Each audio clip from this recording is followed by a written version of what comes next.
Sonic Mania saved Sonic. I truly stand with the statement, and I don't think anyone would strongly disagree with me. The last good Sonic game before Mania was back in 2011 with Generations, and that's really just a best of game, honestly. Obviously, some people may enjoy those games that fall between Mania and Generations, and that's just fine.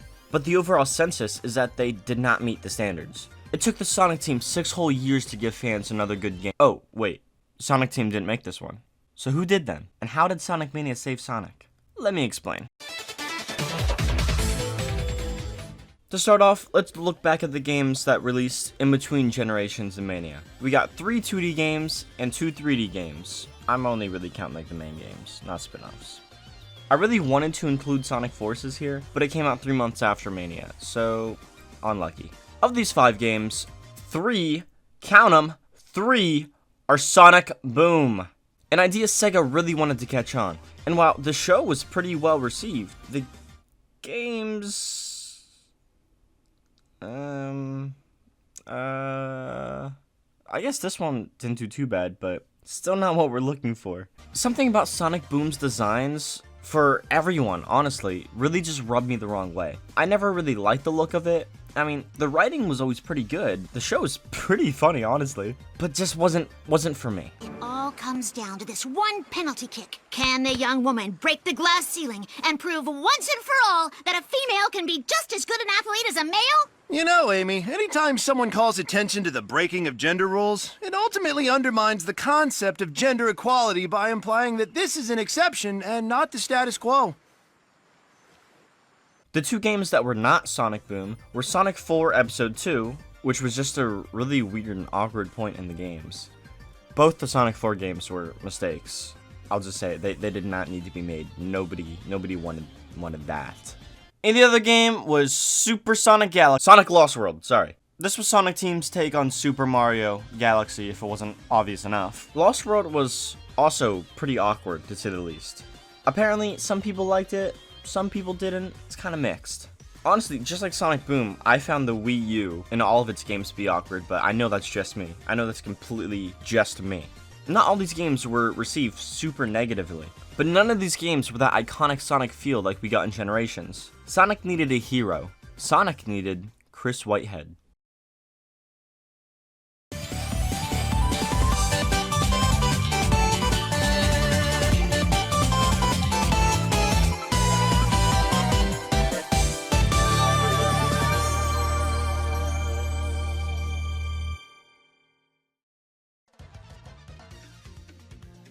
Fan games are not a new part of the Sonic community, with Sega encouraging fans to make their own OCs and games freely, as long as it's not for profit. So when some of the top Sonic fan game creators got together, that's when a true masterpiece was born. Chris Whitehead was very well known and loved in the community. He was the one who remastered a bunch of the mobile ports and did a lot of work rebuilding old and lost Sonic material. Now of course, he couldn't do a project this big alone. Other figures in the Sonic community hopped on board. We had Headcanon, Pagoda West Games, and Hyperkinetic Studios. Each of them all being small groups of Sonic nerds, and each of them stacked with teams of programmers and people who care to make something legendary. Aside from the coding side of things, the art and level designers were also huge in the community. Jared Tazel? Let's just...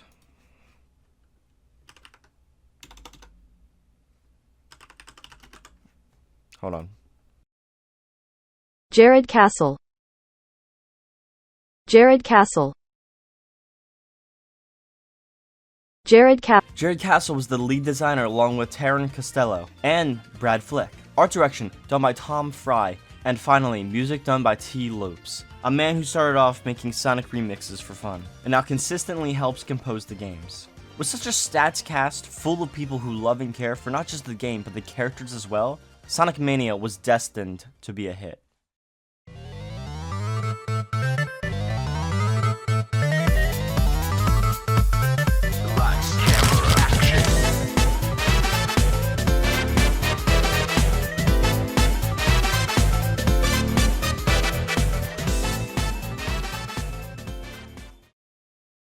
Sonic Mania brought such unique approaches and mechanics to a Sonic game, both old and new, returning are being introduced. A lot of inspiration came from Sonic CD and the original trilogy, and this is shown throughout the animations, the sprites, the stages. Everything about this game is a love letter to classic Sonic, and fans could tell that this game was going to be good instantly. Any doubts that people had were washed away after playing just the first stage alone. This is what Sonic was meant to be. The stages, the animation, the music, and just the gameplay were all perfectly Sonic. So let's take a closer look at each of those things.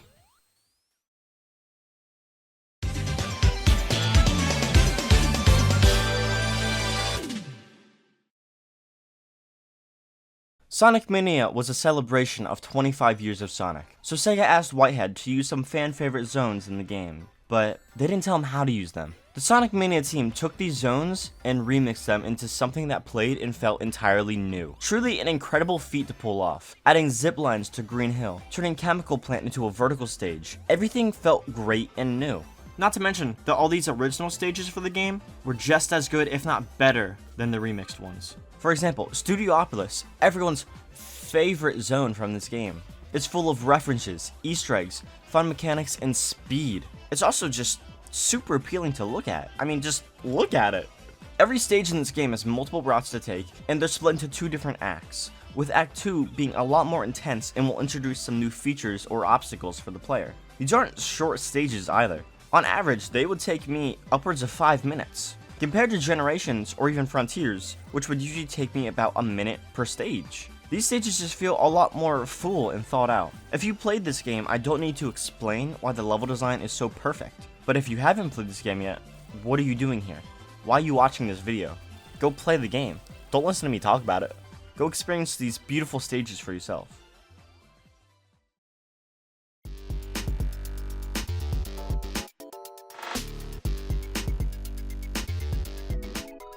Now, the stages may be perfect, but they don't mean anything if the animations look sloppy. Good thing for Mania, because these are the best classic Sonic animations we've ever seen. Taking the absolute best of the best from each game inspired by. Sonic, Tails, and Knuckles all have the most insane animation detail and character to them. With this game running at 60 FPS, a lot more can be done with animations. Simple things such as the spin dash charge up went from 6 frames to 12. Almost every movement got double the frames, and it all blended together perfectly.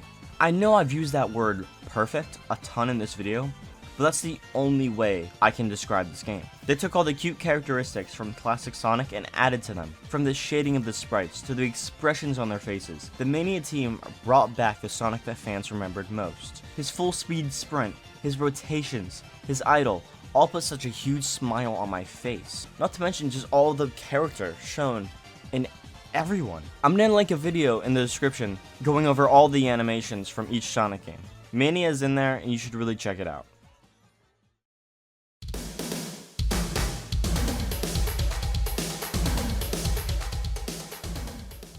Now, just because the game looks good doesn't mean it sounds good too. Unless you're Sonic Mania, because this soundtrack is insane. Compiled of remix tracks and original tracks. T-Lopes really nailed the classic Sonic sound, with fun, fast-paced synths and drums. Each zone has its own personality with the music, and it adds a whole new dimension to the game. There's so much going on with each track to ensure that you're entirely focused, but not enough to the point where you're focusing on the music over the game. He really rides the line, and he does it so gracefully, taking obvious inspiration from the older Sonic games everybody knows and loves. I cannot express enough how much of a passion project this game was for everyone involved. Every track here has a purpose. Every sound is used perfectly. For example, the drowning noise makes me actually nervous. I will listen to this OST casually while writing these scripts, working out, or just playing a game. And whenever the drowning song starts playing, I actually start freaking out. I panic because I know what it indicates from just that iconic sound alone. It invokes such an intense nervousness and hurry in my body. Sonic Mania has some of the grooviest music in any Sonic game I've played.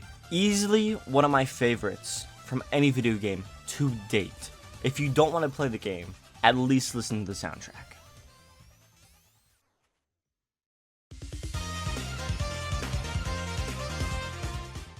Now for the main aspect of Sonic, the gameplay. I don't even know where to start with this, so let me preface this now.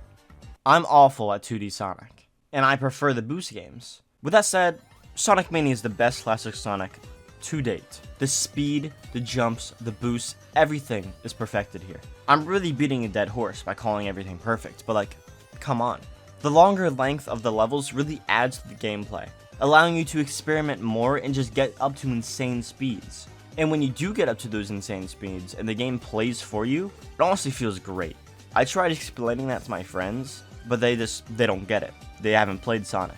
Watching that little ball spin is like a drug, I swear. The only issue I personally have with Mania is that I kept getting crushed. I got crushed every single chance I could. Other than that, the boss fights are entirely unique and sometimes kind of challenging. Others are a walk in the park, but the final boss had me sweating. All the new mechanics in Mania are all unique and fit the aesthetic of the zone. Not to mention how fun they are. Like, I'm riding a roller coaster right now. Old mechanics are still there too. You can still grab onto Tails to fly around, and Knuckles still has all his abilities that he's known for. The Mania team knew what was fun in a Sonic game, and they knew how to properly incorporate it too. The thing I'm happy about most is that they included the feature of going straight into a spin dash after a jump. That move has saved me time and time again. It's one of my favorites. Overall, the entire feel of this game, the enemies, the traps, the boss, and most importantly, the speed, are perfect.